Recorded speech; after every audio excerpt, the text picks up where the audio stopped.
We will temporarily detain the person of the accused before our detention facility in Bucor, Muntinlupa. Matapos na dumaan sa booking, makuhaan ng biometrics ng National Bureau of Investigation o NBI si dating Negros Oriental 3rd District Representative Arnolfo Arnie Teves Jr. kagabi. Sa unang pagkakataon ay iniharap siya sa media kanina kasama ang ina at abogado. Sa gitna ng pahayag ng kanyang ina na hindi nito napuntahan ang anak sa Timor-Leste sa loob ng 2 taon hanggang namatay ang kanyang asawa, naluha ang dating kongresista.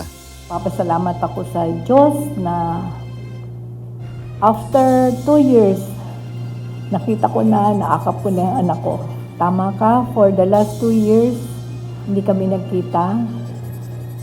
And hindi ko rin siya mapuntahan dun sa Timor-Leste because my husband was also in and out of the hospital. Pagkatapos nito ay dinala na ng NBI si Teves sa kanilang detention facility sa New Bilibid Prison o NBP sa Muntinlupa. Nilinaw ni NBI Director Jaime Santiago ito ay bukod na pasilidad doon para sa mga convicted o may hatol na. Ipinahiram sa kanila ng Bureau of Corrections o Bucor ang naturang pasilidad matapos naggibain ang dati nilang headquarters sa Maynila kasama ang lumang detention cell. Detention facility po yun ng NBI under our control. Tao po namin na nakabantay doon. Tiniyak ni Director Santiago na hanggat nasa kustudiyan nila si Teves ay ligtas ito pero hindi ito bibigyan ng special treatment. Pansamantala ay mag-isa siya sa detention lalo na bago pa lang siya roon. Walang hokus-pokus doon sa parehas ang treatment, walang torture, walang ano pa man, no? Mahigpit ang bilin ko sa kanila na hindi na pwedeng maglalagay makakagala sa labas ang detainee. Nanindigan si Teves na ang pangunahin niyang ikinababahala ay ang kanyang kaligtasan. Samantala, inaasahan naman na ngayong araw ay isasauli ng NBI ang warrant of arrest sa korte at impormahan na hawak na nila si Teves. Paliwanag ni Santiago na isa ring retiradong judge, kasunod nito ay magtatakda na ng arraignment o pagbasa ng sakdal kay Teves ang hukuman, partikular ang Manila Regional Trial Court kung saan nakabinbin ang kanyang mga kaso. Sa pagkakataong ito ay malilipat na ang jurisdiksyon kay Teves sa korte.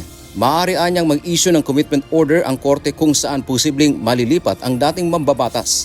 The court now will set the arraignment of Congressman Teves. That will start the trial. No, bahala na nga doon si Atty. Topacio, role niya na yun. Dito ay inaasahang magtuloy-tuloy na ang paggulong ng kaso nito kabilang na ang murder, frustrated murder at attempted murder kaugnay ng Pamplona Massacre na ikinamatay ni Governor Ruel Digamo. Ayon kay Teves, umaasa siya ng patas na paglilitis sa kanyang kaso at ang pakiusap lang niya sa korte ay maging mabilis ang buong proseso. Handa rin anya siyang makaharap kahit sino, maging si Mayor Janice Digamo. I always hope for a fair game, wherever the ball game will be.